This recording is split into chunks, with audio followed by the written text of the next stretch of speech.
Dankie dat jy hierdie week saam met ons gereis het hier by Inspireer rondom laat die Here ons volmaak.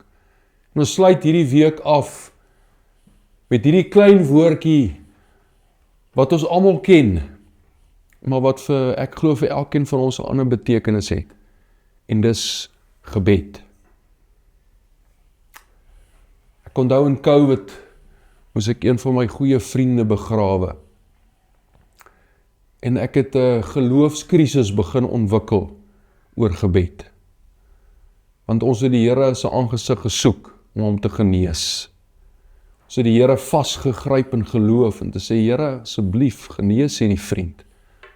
Maar uiteindelik het hy gesterf. En miskien het jy ook dalk so 'n storie. 'n Storie waar jou gebede nie uitgedraai het soos wat jy gehoop en verwag het dit sou nie. Maar verder in die lewe verloop en in 2022 gaan ek deur een van die grootste krisisse van my lewe. En ek leer opnuut die waarde van gebed. En hier is my kort, eenvoudige definisie wat ek in 2022 geleer het van gebed. Dat ek kan nie, maar God kan. En wanneer ek en jy met God praat, erken ek in my menswees, ek kan nie, Here, maar ek weet U kan. En deur die feit dat God kan, maak hy my vol. Skep hy in my 'n nuwe stuk geloof. Skep hy in my 'n nuwe stuk hoop. Dat ek en jy kan net doen wat ons moet doen. Verder vertrou ons die Here om te doen wat ek en hy nie kan nie. Of wat ek en jy nie kan nie. Mag ons meer as ooit manne en vroue van gebed wees. Mag ons tye soek, tye uitkoop om met die Here te praat. Paulus skryf by geleentheid, ek bid gedurig deur. As jy jouself wil volhou met geloof, as jy jouself wil volhou met die teenwoordigheid van die Here, maak tye om met die Here te praat.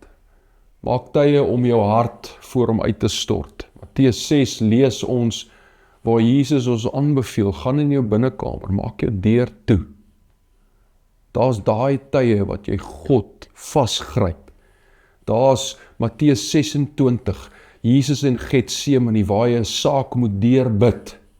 Daar's tye wat ek en jy goed moet deurbid. Maar daar's ook Paulus wat sê, bid gedurig deur.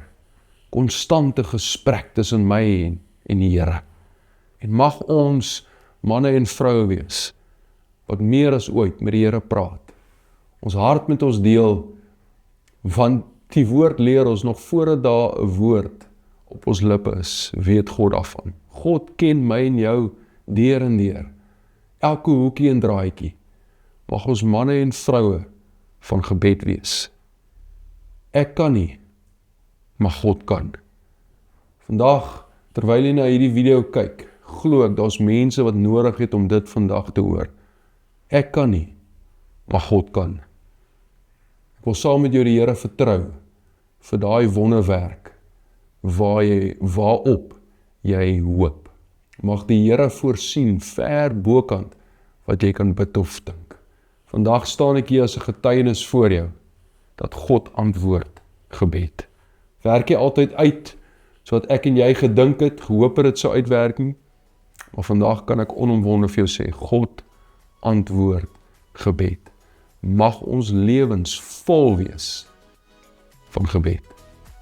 Mag die Here ons bly seën om 'n seën te wees vir ander. Cheers.